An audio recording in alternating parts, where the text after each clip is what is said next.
Test 1.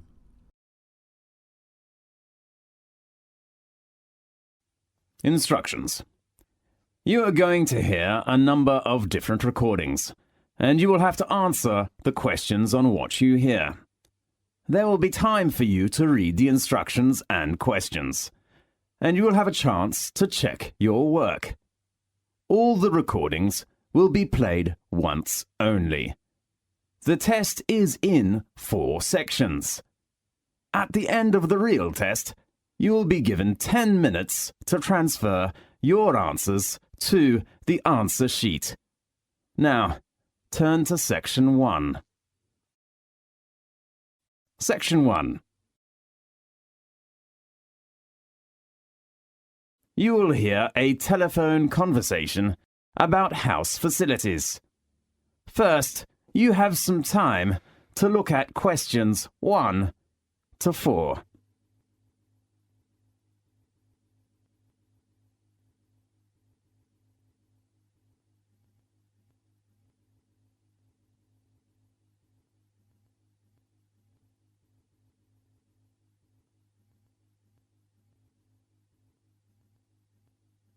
You will see there is an example that has been done for you. On this occasion only, the conversation relating to this will be played first. Good morning, Campus Flat Agency. How can I help you? Good morning. I'm ringing to complain about problems with my flat's facilities. Fine. May I take down your details first? The reason for dialing is to complain. So complain has been written in the space. Now we shall begin. You should answer the questions as you listen, because you will not hear the recording a second time. Listen carefully and answer questions 1 to 4. Good morning, Campus Flat Agency. How can I help you? Good morning. I'm ringing to complain about problems with my flat's facilities. Fine. May I take down your details first? Yes. What's your name? Kevin Green. OK, Kevin. And your address? I live in International House in the South area. Your room number? My room number is 16C. On which floor? The 3rd floor. OK, 3rd floor, room 16C. Are you a registered student at the university? Yes, I am. What's your registration number? It is KG6037. OK, what's your faculty? Computer science. How long is your flat lease? I'm not sure. Let me check. It is 1 year. How long have you been in the flat? Just 2 months. Now, look at questions 5 to 10.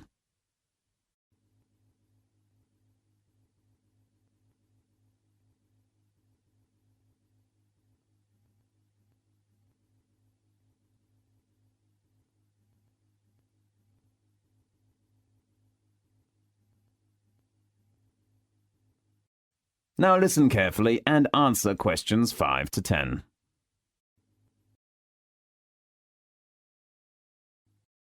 Well, what are the problems that you've been having? The first thing is the bathroom tap. Let me take notes. Tap in your bathroom. What's wrong with it? It is leaking. I'd really hope to get that replaced right now.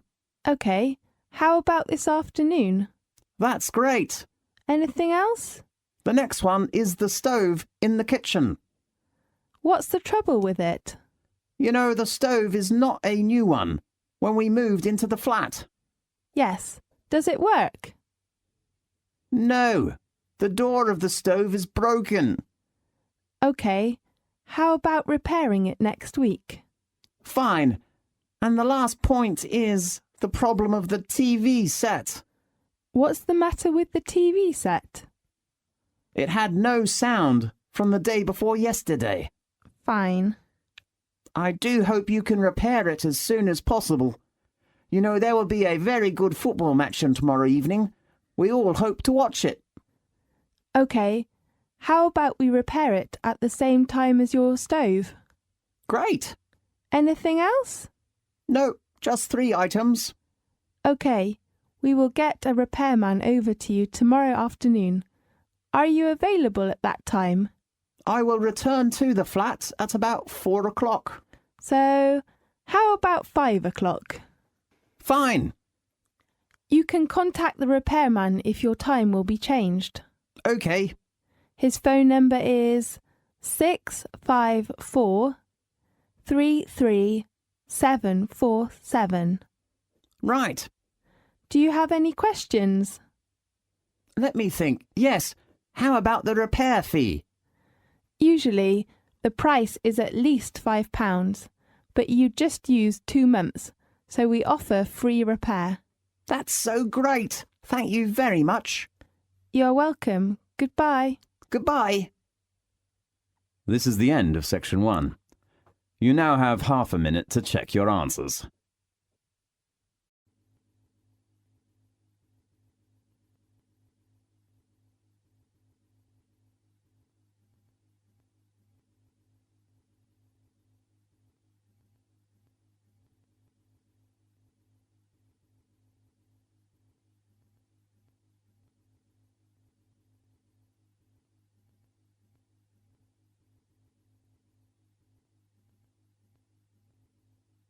Now, turn to section 2.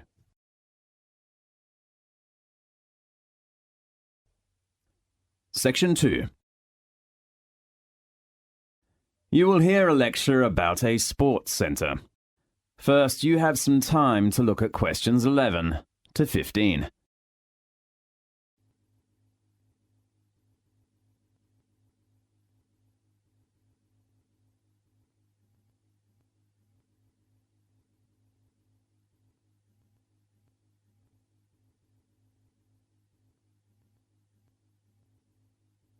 Now, listen carefully and answer questions 11 to 15. Welcome to the Edge Climbing Center. I'm Jason White, Manager Assistant. I'd like to give you an introduction about the Climbing Center. The Edge Climbing Center was opened in 1994 and reconstructed and doubled its original size in 1998. The Edge is a founder member of the Association of British Climbing Walls and supports the work of the British Mountaineering Council. As you know, climbing is a great activity for keeping fit and healthy. So we aim to provide a climbing experience that is enjoyable, imaginative, and challenging. Let's begin with our facilities. The first one I'd like to introduce you to is the main hall. With over 150 routes, the main hall packs in a huge variety of climbs on featured and flat panels. Our facilities are continuously developing and feature a 13-meter articulated wall that can rotate to minus 45 degrees. Easier routes can be top-roped. Other routes have quick draws in place of the lead climber.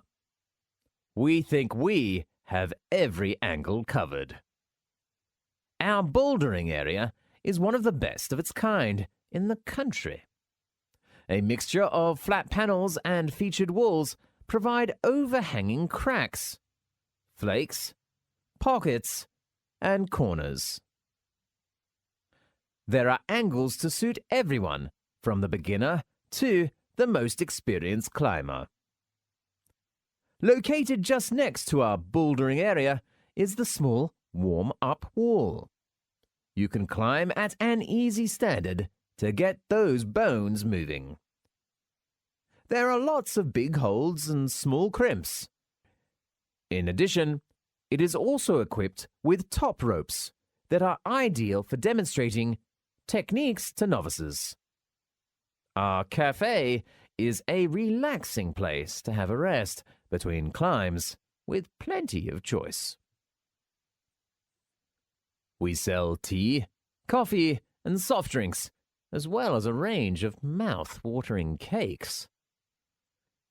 The Edge has 2 changing areas located on the upper floor. There are also toilets, washing facilities, and lockers. Locker keys are available from reception.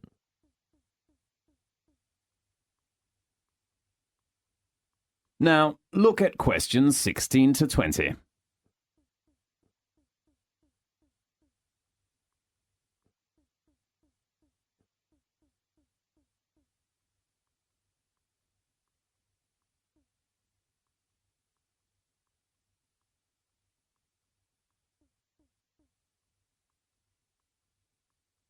Now listen carefully and answer questions 16 to 20.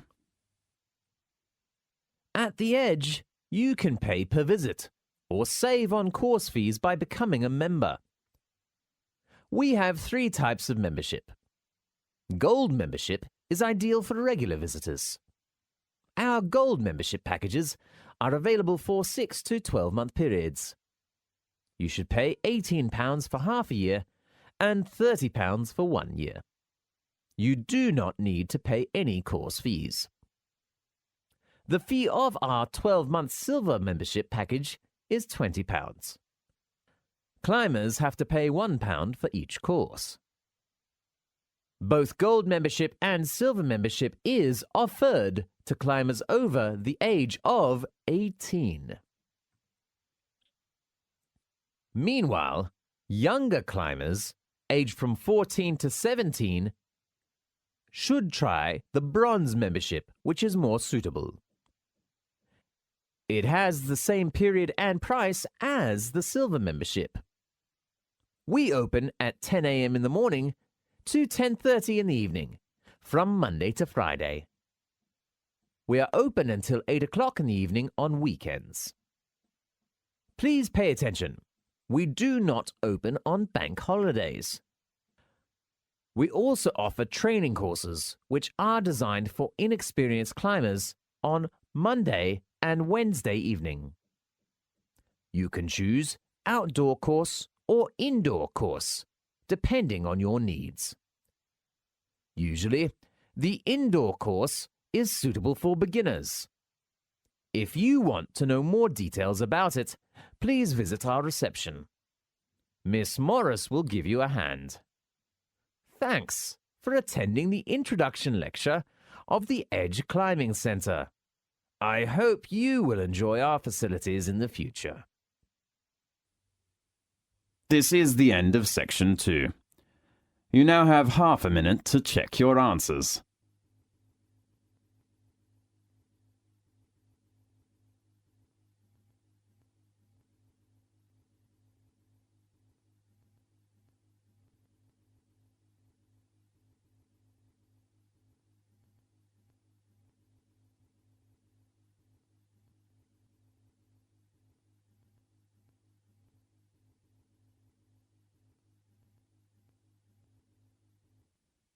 Now turn to section 3.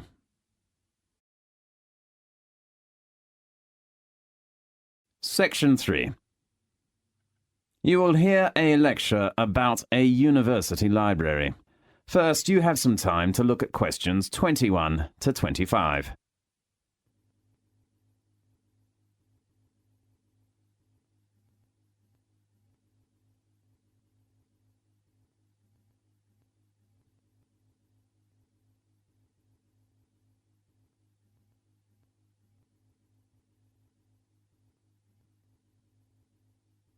Now, listen carefully and answer questions 21 to 25. Well, first of all, welcome to the orientation tour of University Library. I'm David White, a library staff here. I know all of you are new students. You will probably need some sort of guidance to help you to use the library effectively for your studies and research. Today, I'd like to introduce you to the different parts and functions of the library. Now, let's start on a tour from the entrance here. As you can see, there are 3 floors. First of all, I will introduce you to the ground floor. There are 3 parts of the ground floor. The first one that we face now is the reception. It supplies library information to all visitors. As a new student, you should apply for your library card first before using the library resources. Remember to take one passport photo and your union card when you come here to register.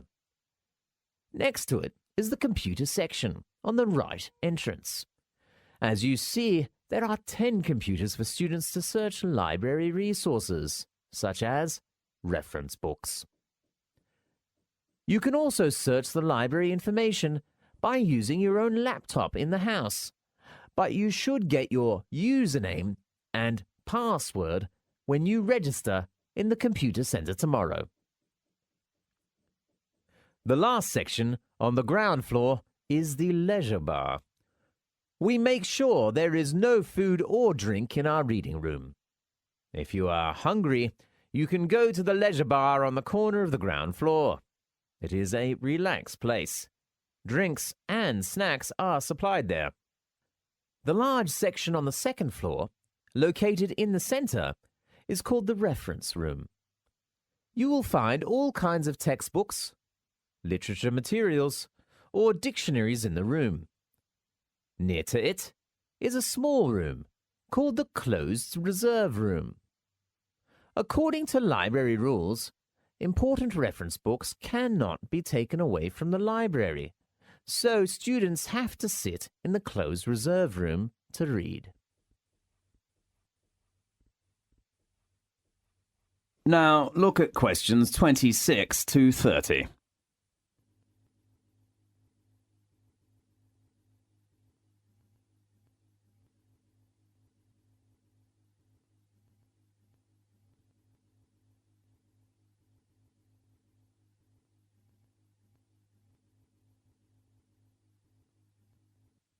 Now listen to the tape and answer the questions 26 to 30.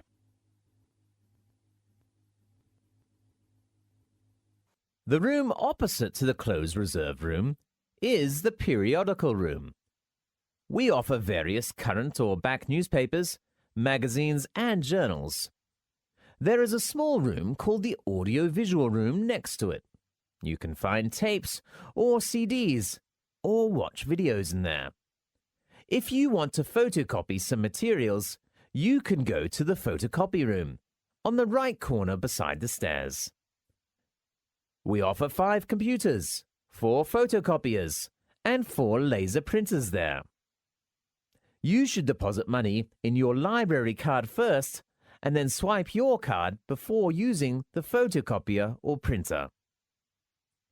There are some rules. The first rule is that we do not accept coins. The second rule is to limit your session to half an hour at a time when the photocopier is busy or the printer is busy. The last important rule is that please do not start printing less than 10 minutes before the library closes. The reading room and meeting room are both located on the top floor. Now, we are in the big reading room with a glass roof. As you see, it is very bright and quiet in here. You can read books while enjoying the sunshine. The last section I wish to introduce to you is the conference room. There are some different size rooms with a round work table and multimedia equipment for teachers and students to do group work. Okay. Let's talk about some warnings. First of all, you can reserve any reference book if they are on loan, but the available time is only 48 hours. If you cannot come to the reception to take your reserved books, you will miss out. Then, if your book is recalled by the library, you have to return it within 7 working days. Otherwise, the book is overdue, and you will have to pay a fine. The other thing is your library card. All records of using library resources are in your card. I hope you can keep your card safely. Especially, do not leave it in your student locker. If you lose it, please come to our reception to report the loss and apply for a new one in order to avoid further trouble. Good. Well, that's the end of the tour of the library. You can look around for yourselves now, and if you have any questions, please ask the advisor at the reception. This is the end of section 3. You now have half a minute to check your answers.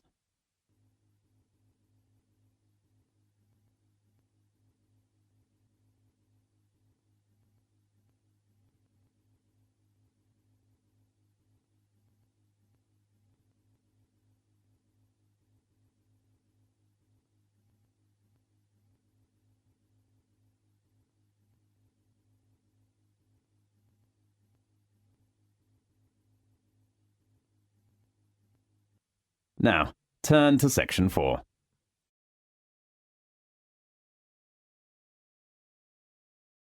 Section 4. You will hear a lecture about British holidays. First, you have some time to look at questions 31 to 40.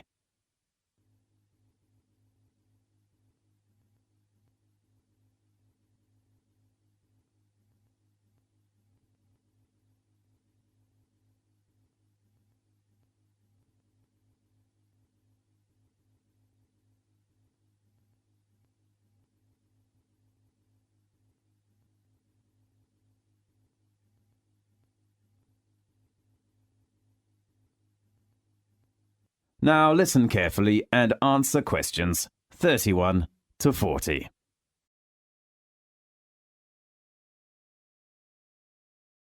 British celebrate many religious, historical, social, and cultural holidays throughout the year. Some holidays marked on calendar are celebrated throughout the country. Others are based on local customs and traditions which reflect the variety of experience in different regions. Britain remains mainly a Christian nation, but most Britons do not go to church regularly or engage in Christian worship.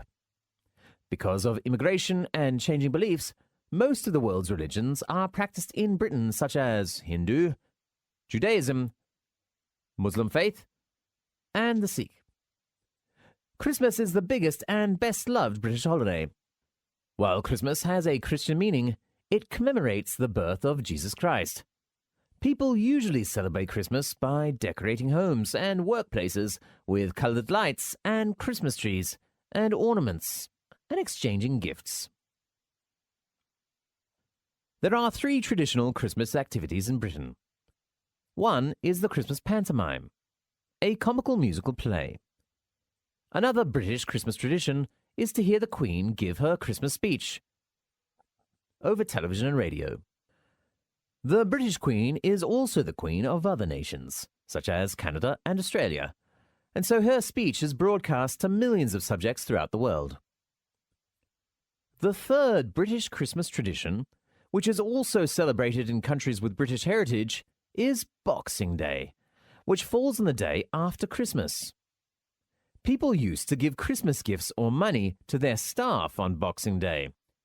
However, a new Boxing Day custom has emerged. It is shopping. But for most people, it is a day of visiting, eating, and relaxing. For churchgoers, the biggest holiday is Easter, not Christmas. It is the most important Christian festival in Britain. Easter commemorates the crucifixion and resurrection of Jesus Christ. Easter is in the spring when universities and schools are closed for breaks. During the Easter period, Christians attend many church services and charity activities. Easter eggs are the main symbol of Easter. As time goes on, nowadays, people give each other chocolate or candy for Easter. There are some local festivals and holidays in England, Wales, Northern Ireland, and Scotland. people can know about the different culture and customs of the 4 nations of the United Kingdom. Many festivals and customs have been invented, adopted, and used to serve political or religious functions in times of conflict. Special days in England and Wales show their national pride in their unique languages and cultures and remind people that there is much more to the UK than the English and England.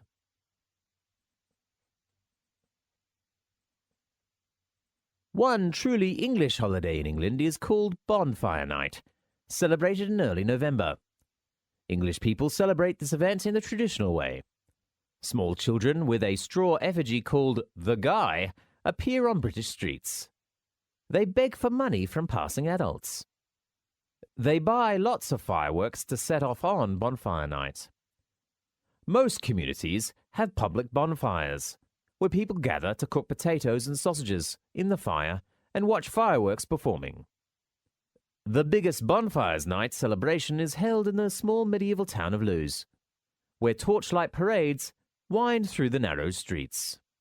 Northern Irish Catholics celebrate the birthday of the patron saint of Ireland, St. Patrick, on the 17th of March of each year.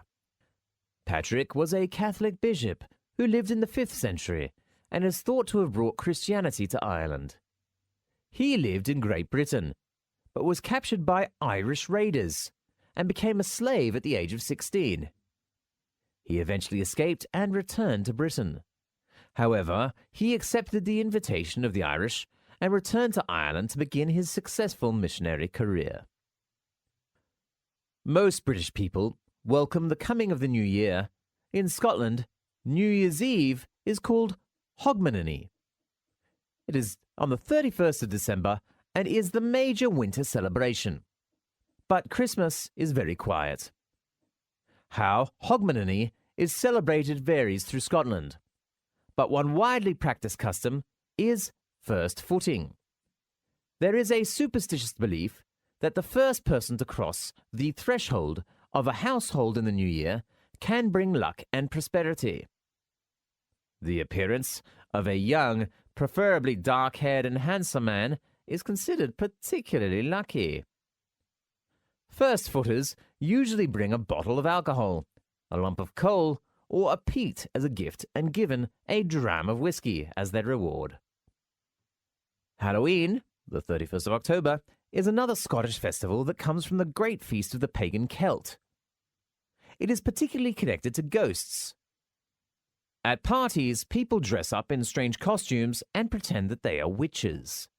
They cut horrible faces in pumpkins and put a candle inside which shines through the eyes. Children dressed in white sheets knock on doors at Halloween and ask if you would like a trick-or-treat. Usually hosts give them something nice, such as coins or candy. Otherwise, they make lots of noise at the front door. Wales has some of the oldest and richest literary, musical, and poetic traditions in Europe. The most famous festival in Wales is the Eisteddfod. In each August, Welsh people hold a large Eisteddfod to remind people that Wales has had a very special cultural heritage. The highlight of the festival is to crown the 2 bards who have written the best poems of the festival. Nowadays, the Eisteddfod is the largest popular festival of music, making poetry and writing in Europe. The British calendar is full of holidays and festivals which show the different cultures and histories of the people who make up Britain. Such holidays and festivals not only remind people of how cultures change and influence each other, but also give people a chance to share in the rich cultural heritage of the United Kingdom. This is the end of section 4. You now have half a minute to check your answers.